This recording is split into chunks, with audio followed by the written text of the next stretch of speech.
Hello, this is Dave Licious talking to you from Catholic at Geneva College, and I will attempt in the next couple of minutes to give you a summary of our meeting at the BIFCAT on Monday night. We talked about reasons to be Catholic, and the first reason was the Catholic Church, that we are members of the worldwide Catholic Church. This might seem strange these days because the Church is held in such low esteem and is in such a low estate currently, in the United States especially. But this is not unusual. This has happened a lot through history. And we have to remember that Jesus did intend to establish a church. He said, "Thou art Peter, upon this rock I will build my church, and the gates of hell shall not prevail against it." Later he told them to go and baptize in the name of the Father, Son, and Holy Spirit. And yes, I will be with you always, even to the end of the age. So Jesus sees this church as the continuation of the covenant of God with his people, but this time it's not just the Jews, it's worldwide. Thus, the Catholic Church, which Jesus established. Oftentimes, others have criticized the church, saying that it has become so corrupt that it couldn't possibly be God's covenant vehicle, and yet never really specify what year, what month, what offense has caused it to be like that. All through the Old Testament, God handed the covenant to people who were, for all the world as it seemed, unworthy, and through church history, the same thing has happened, but it's really not the men who are running the church. It is the Holy Spirit. If it were not the Holy Spirit, we would have been out of business a long time ago. And so Christ did indeed establish this church, promised to be with it. If others criticize it, those criticisms may be valid, but the covenant can never be broken. If we are faithless, God must still be faithful. And so we can confidently look back to see that the Roman Church is the church established by Christ upon the Apostle Peter, who was a weak and fallible man and certainly didn't want the job, as we see in the 21st chapter of the Gospel of John. He really even asked Jesus if maybe John wouldn't be a better choice.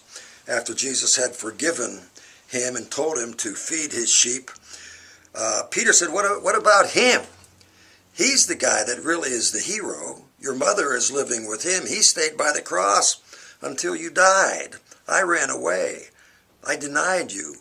I don't want to stand up in front of people so that they remember this and lead this church. I just want to hang here and fish. But Jesus said, nope, it's you. You're the one. We're not concerned about him. He has his job to do. You have yours. And so this is our attitude. The church was established by Christ as one with a hierarchy, one with teaching authority, a church that is sacramental. We will go over these points in future weeks. But so much of this flies in the face of modernity, and so is resisted by many people who don't want a parent church to help them through the very difficult terrain that this world presents to us, but just want one that is more like them. And so you will find people choosing churches for any number of reasons, because they have a good youth group, because the pastor is dynamic, because they have a Starbucks in the lobby, because there is contemporary music, because you don't have to kneel down. Any number of things. This is not our concern in the Catholic Church. After Mass, we should not ask ourselves, what did I get out of that? After Mass, we should ask ourselves, how did I do? How did I worship God?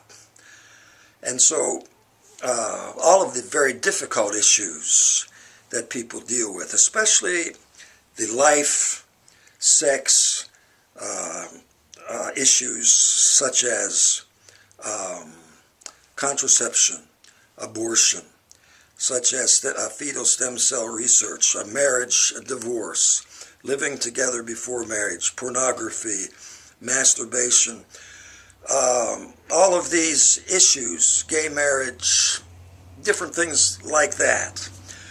All of these things are very difficult for people to navigate. Protestant churches don't say much about them. The Catholic Church provides a very firm teaching and therefore stands right in the way of the way that the society is progressing. And so we should be grateful for that, for the witness of antiquity and one of absolute truth that does not compromise its position because of the tough sledding. Well, I'm going to stop right there. I hope it's been helpful to you. Next week I'll give you another update of what we say. Monday night's meeting. Okay.